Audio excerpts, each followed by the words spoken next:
Hello everyone and welcome to Medford Anywhere Learning TV. We're glad you're tuned in. We want to give a shout out to our friends at Southern Oregon PBS, KTVL, KDRV, and the Dove Network. Thank you for hosting us on your station. In the Medford School District, we have one shared vision, and that we believe that all are learning, and learning is for all. And what better place to do that than right here on Medford Anywhere Learning TV. All right, welcome to Medford Anywhere Learning TV. Glad you could be here with us today. My name is Ron. We're going to give you a tour of the farm here. Like our friends at Rouge Outdoor Community School say, not all classrooms have four walls. So the natural environment can be your best teacher. We just have to open up our eyes and ears and our minds and observe what's around us. I have a couple special tour guides today that'll give us a walk or journey around the farm, and we'll see some of the animals that we have here out on the ranch. Wild animals, we have turkey, deer, bear, mountain lions, skunks, all kinds of things. But on the farm, we have things like geese, kittens, dogs, ducks, and you'll get to see them in action. So get ready, be brave, and let's go see the farm. Hi, I'm Grace. Thanks for being here. 99. 100. Oh, didn't see you there. I'm Luke. Welcome to the farm.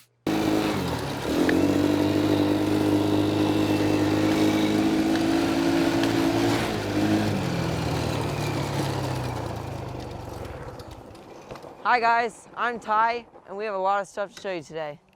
We work on the farm from sunrise to sunset. I was just about to get cleaned up after a long day of work.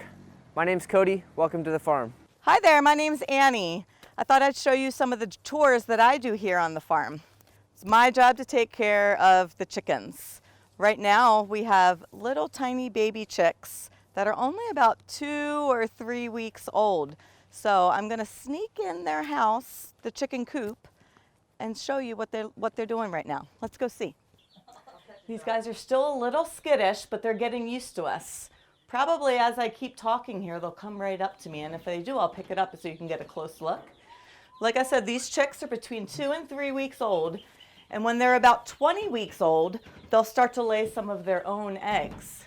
Now you might notice if you look carefully, there's actually 4 ducks that are mixed in with the 18 chicks that we have in here.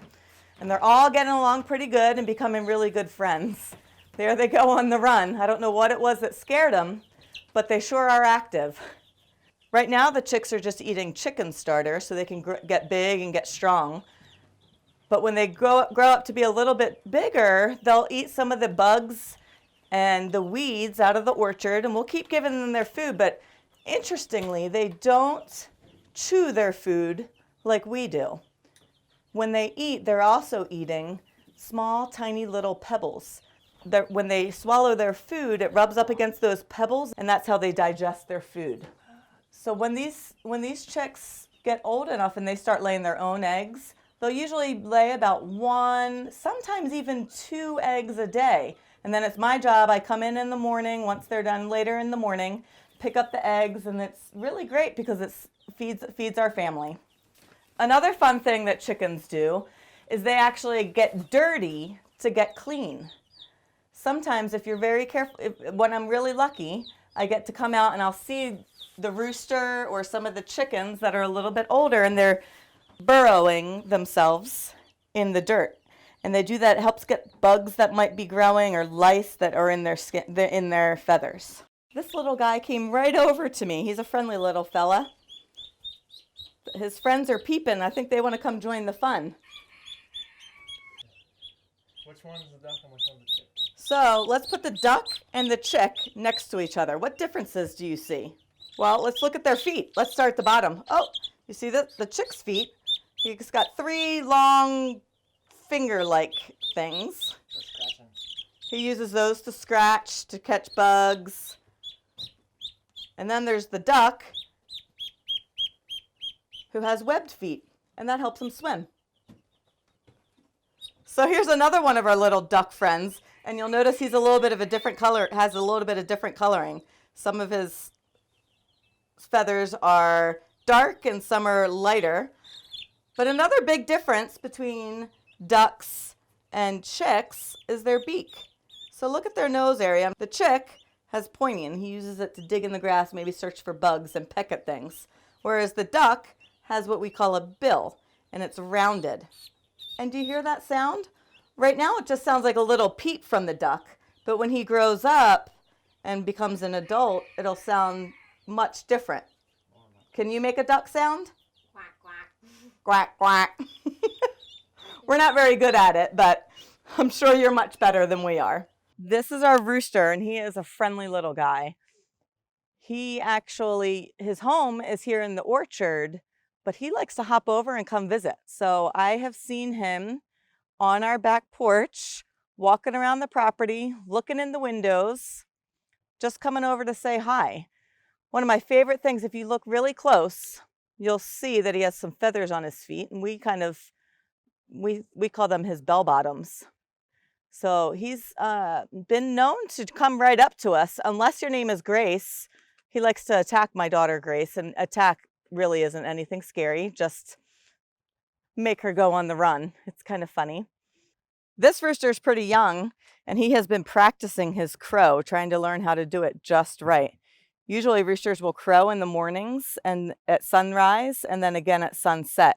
And it's a way that they alert all the other animals in the area that this is his territory. A fun fact about rooster crowing, for those of you that are here in the Rogue Valley areas, in the month of June, typically the city of Road River has a roosting crowing competition. And we went to it last year. And some of my kids entered, the ones who were brave enough. And as it turns out, their Uncle Mike was a finalist in the Rogue River Rooster Crow competition. So for those of you at home, that's something you can practice right now, is your rooster crow.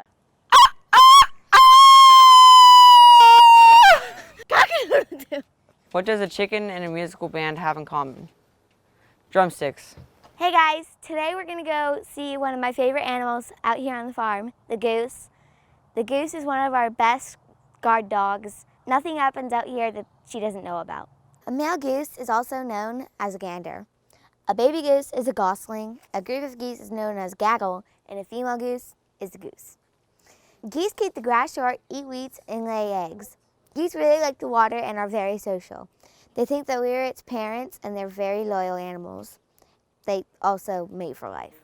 Fun facts about the geese are wild geese fly in a V formation. This technique allows a 71% greater flying range. If a goose gets hurt or sick along the way, other geese will drop out and stay with it and protect it. They will never leave a fallen comrade. That's respectable. One really cool thing about the goose is that they lay huge eggs. We're gonna go down to the goose's nest and see what we can find. Use your quiet voice.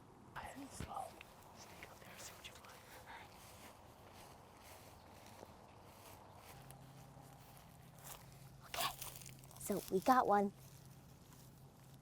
And if you see it, we can compare it to a chicken egg. And you can see the difference, how the goose egg is a lot bigger than the chicken egg. The goose egg is 3 times the size of the chicken egg, and yet the goose egg and the chicken egg still taste the same.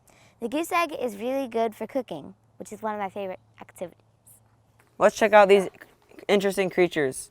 It's a scientific fact that no human can resist a baby kitten.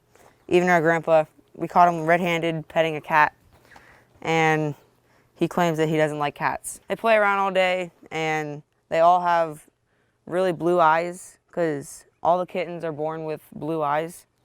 For the first 7 to 10 days, they're completely dependent on their mother. They can't hear, see, or barely walk around. They get food from their mother, and she protects them and takes care of them. They're very easy to potty train in your house and don't take much time for them to understand. While there are many things they cannot do, the one thing they can do is purr when they are born. Why do the cats have whiskers? Whiskers can grow to be as wide as a cat's body. They help them navigate their world. The kittens are really playful. This is my favorite one. His name is Butch. Well, that's what we nickname him, but that's not his actual name. What dogs keep the best time? A watchdog. All right, hi guys, my name's Ty. I'm gonna tell you a little bit about the ducklings we have and some facts about them. So let's go catch one and see what it can do in the water. So we caught the ducks and we're gonna give them their first swim lesson, but before we do, I'm gonna give you a couple facts. So one thing you should know is that male duck is called a drake and a female duck is called a hen. So let's put them in the water and see how they swim. All right, so these ducks have never been in the water before, and we're gonna give them their first swim lesson. Come in, Grace. So the ducks propel themselves by using their webbed feet, and they float by the oils that are in their feathers, and air gets trapped under the feathers, which makes them float on top of the water. All right, so a couple more facts about the ducks are that they live on every continent in the world except for Antarctica, and they live in saltwater and freshwater. They are designed to float. So the ways that they float are air gets trapped under their interlocking feathers, and they also have hollow bones, which helps them to be very light and able to float. They also have a preen gland oil that covers its body to prevent the feathers from getting saturated and heavy. Why didn't the chicken cross the road?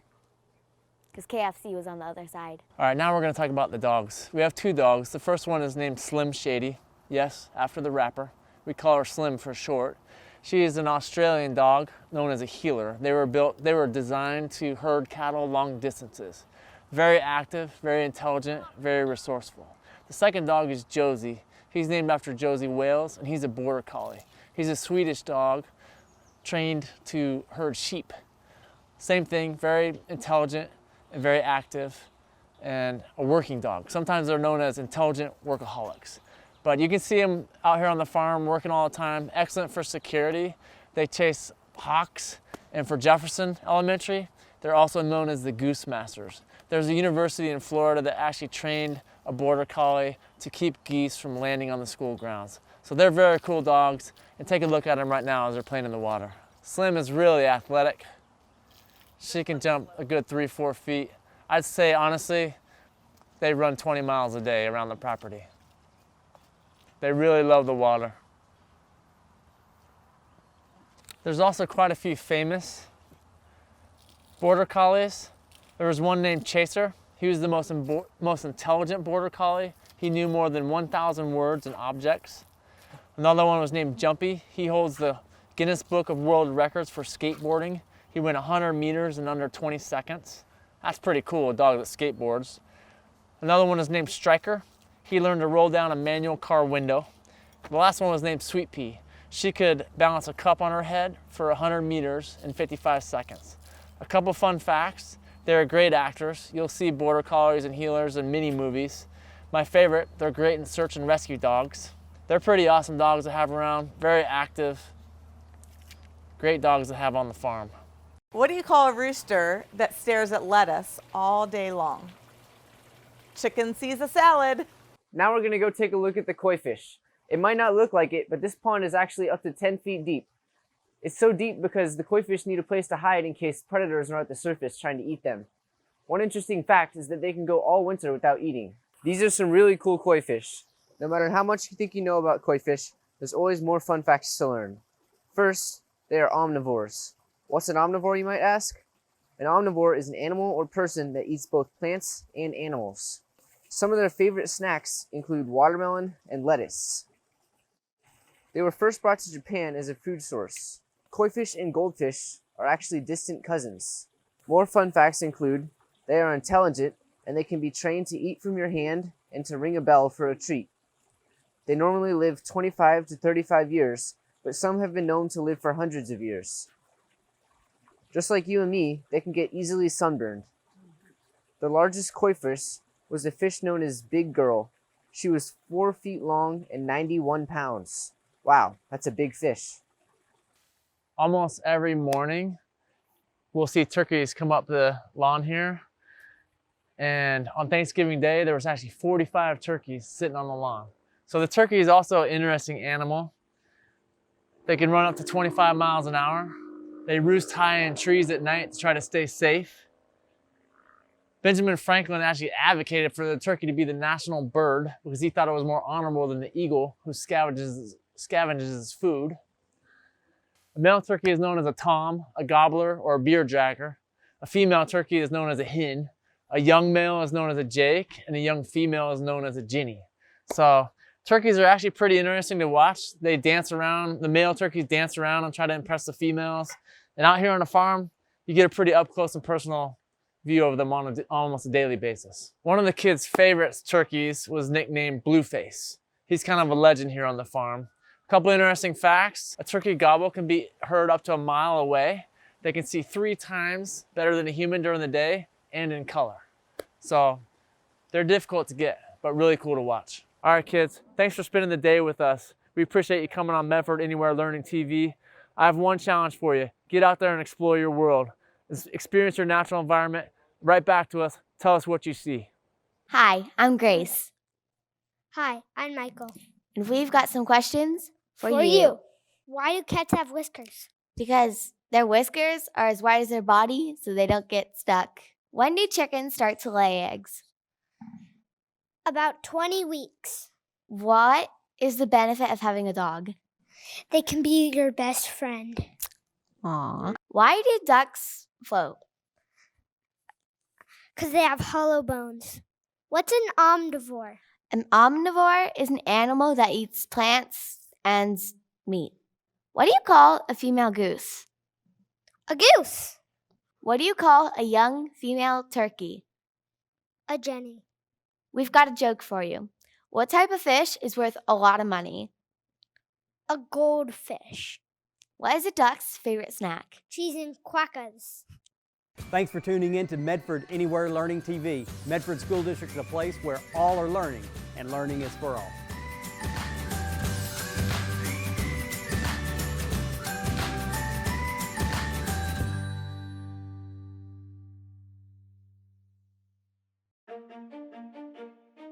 Pathways program allows students to express what their unique interests and abilities are, and then allows the educational system to create programs that matches that and ultimately prepares them for the next step after graduation. We want to move beyond the in-school learning. We need to make connections to the world of work so that students have an opportunity to really apply their emerging learning. We need to make sure that our educational offerings match those diverse needs and interests and match the diverse workforce needs of our community. Perfect example. Within our construction technology program, students can specialize in plumbing so they could leave high school and join a plumber's apprenticeship. For me and a lot of employers, Pathways fills a hole. And that hole is that a large number of kids will not go to college right out of high school. College education is a wonderful thing. And at the same time, some kids just aren't ready to do that.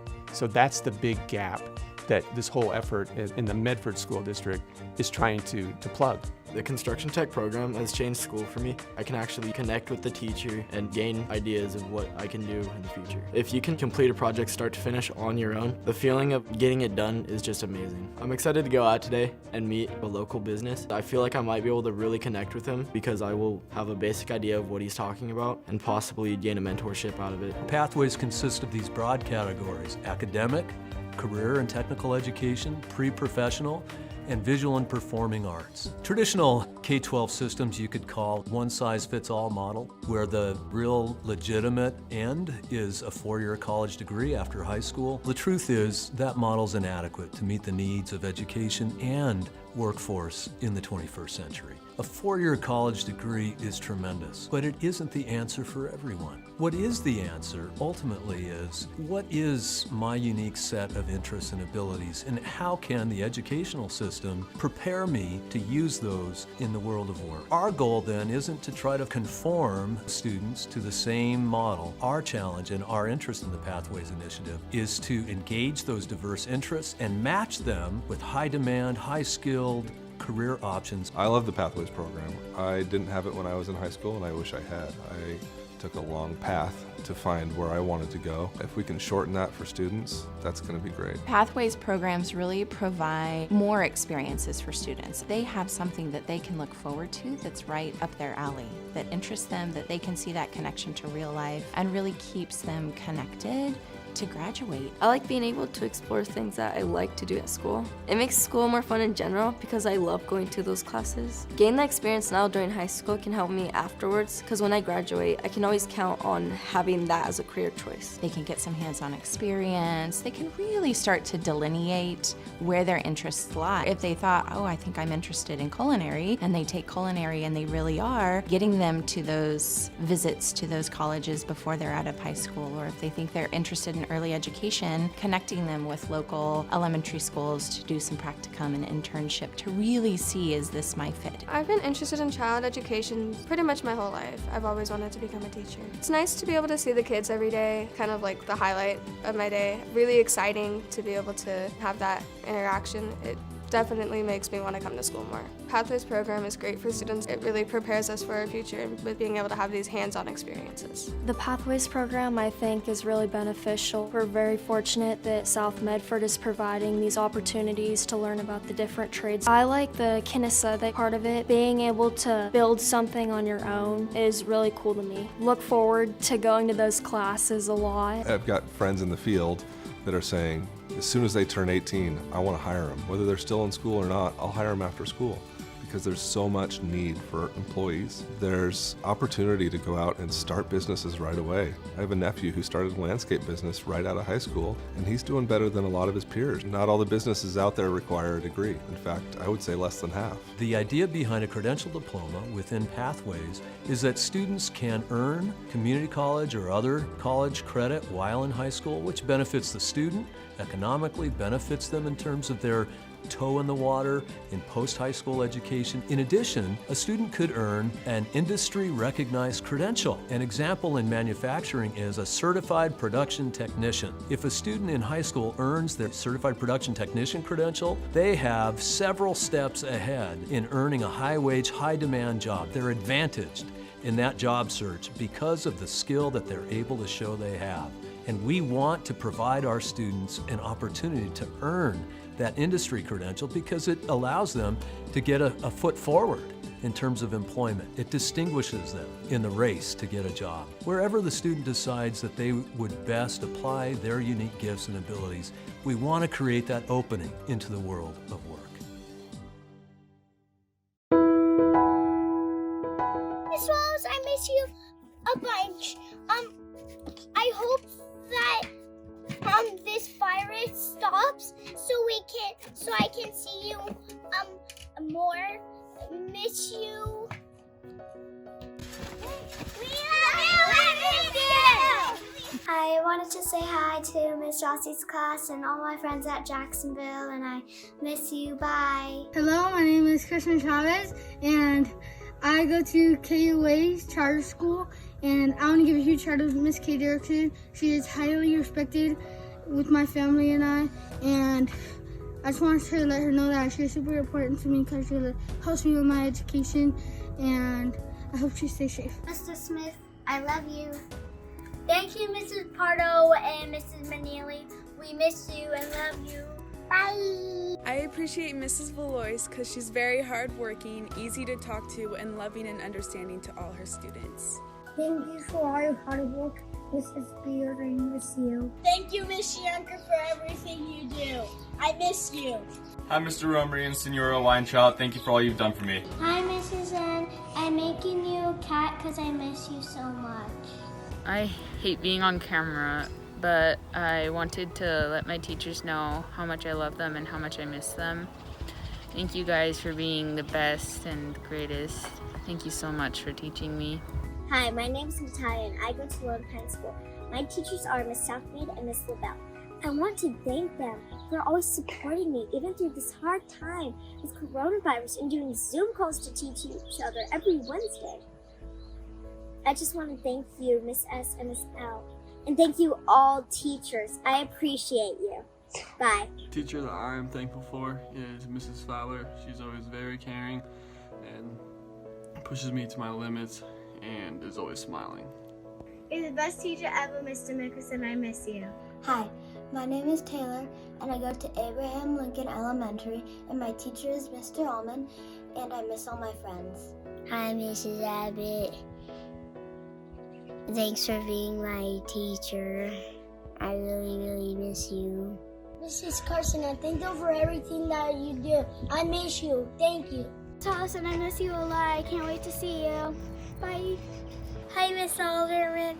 I appreciate you because you work so hard for our class to take care of us.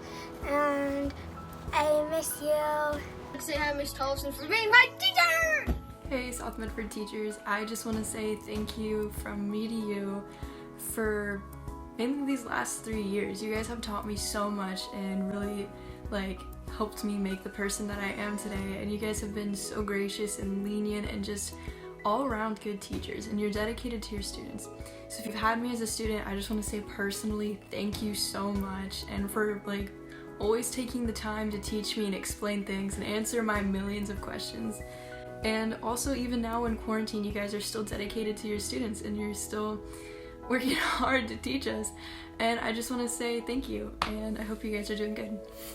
I'm thankful for Miss Blessy at Roosevelt School. She's the best.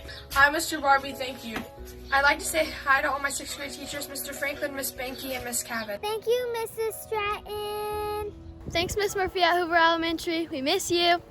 Hey, Miss Dode. I love being in your class. I miss you. Go Beavers. Go, Mrs. Dawson. Hey, Team 72 teachers. Thanks for being so great. I miss you. Go Bulldogs. Hey, just wanted to give a shout out to Miss Minier's class at Jacksonville Elementary. And a hi to all of the students, staff, and teachers. I miss you. Bye. Hello, I am Malachi. I go to Lone Pine School. My teacher is Mrs. Mock, and I want to thank her so much for helping me out on math problems, reading problems, my writing, and all of my school stuff. Even though we're farther away and we can't talk to each other more, she's still been helping me out a lot. Well, thank you, Miss Mock. Bye. I love you, Mrs. Fieldtime, so much because you're so kind and nice. Thank you, Miss Quill and Mr. Weinberg, for teaching me in the short year that we have. Hi, Mr. Vasquez. Schmidt, I really miss you. I hope you have a good day with your girls today. I hope that we can go to school together soon. Hi, Mrs. Joy. Thank you for all the hard work that you've done to keep us going on a school walk. You're a really good teacher. I miss you. Hi, Mrs. Bennett. I love you. I'm so glad you're my teacher this year. And I hope you're doing good. Bye.